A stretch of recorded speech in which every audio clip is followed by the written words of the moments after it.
বন্ধুরা, তোমার জীবনও কি একঘেয়েমি? তুমিও কি খুঁজছো এমন কিছু যা তোমার জীবনকে ভিতর থেকে রঙিন করে তুলবে? তাহলে এই ভিডিওটি অবশ্যই তোমার জন্য। বন্ধুরা, ভাইব্রেন্ট লাইফে একটি নতুন দিগন্ত খোলার এই 3টি কারিগরি, চলো আজ খুলে দেই সেই দরজা। কারিগরি 1, আত্মসচেতনতার চর্চা। বন্ধুরা, জীবনের সব চাবিকাঠি তোমার ভেতরেই লুকোনো। তবে তুমি যদি নিজেকে না চেনো, তাহলে কিভাবে জীবনকে রঙিন করবে বলো তো? তাই বন্ধুরা, প্রতিদিন 5 মিনিট করে নিজের সাথে কথা বলো, নিজেকে চেনো, নিজেকে জানো, লিখে রাখো তুমি কি অনুভব করছো, তুমি কি চাও, আর তোমার কি নিয়ে ভয়। এতে করে তুমি ধীরে ধীরে বুঝতে পারবে কোন দিকটা তোমার মধ্যে ভাইব্রেন্ট করতে চায়।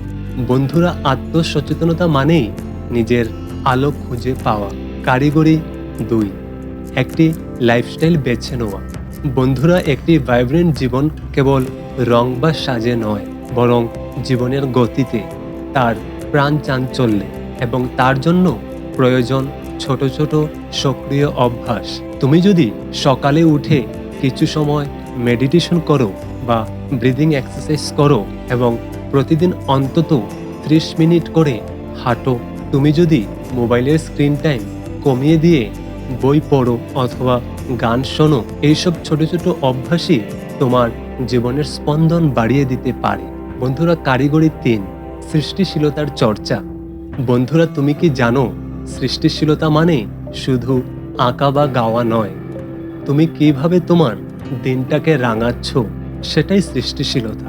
তুমি গান করো, তুমি কবিতা লেখো, তুমি ভিডিও বানাও বা ছবি তোলো, কি হচ্ছে সেটা বড় কথা নয়, বরং তুমি কতটা প্রাণ দিয়ে সেই কাজটা করছো সেটাই আসল। বন্ধুরা, সৃষ্টিশীলতা মানেই আত্মার রং বেরিয়ে আসা, আর সেটাই এক ভাইব্রেন্ট জীবনের চাবিকাঠি। বন্ধুরা, মনে রেখো, আত্মসচেতনতা, সক্রিয় জীবনযাপন, সৃষ্টিশীলতার চর্চা, এই 3টি কারিগরি খুলে দিতে পারে এক প্রাণবন্ত জীবনের দরজা। বন্ধুরা, নিজেকে চেনো, নিজেকে জানো, নিজেকে গড়ে তোলো, আর জীবনকে ভালোবেসে আরও রঙিন করে তোলো। বন্ধুরা, ভিডিওতে বলা কথাগুলো যদি তোমাদের ভালো লেগে থাকে, তাহলে অবশ্যই লাইক করো, কমেন্ট করে জানিও কেমন লেগেছে, এবং কমেন্ট করে অবশ্যই জানিও যে পরবর্তী কন্টেন্ট তোমরা কি নিয়ে চাও। চ্যানেলটিকে সাবস্ক্রাইব করে অবশ্যই পাশে থেকো।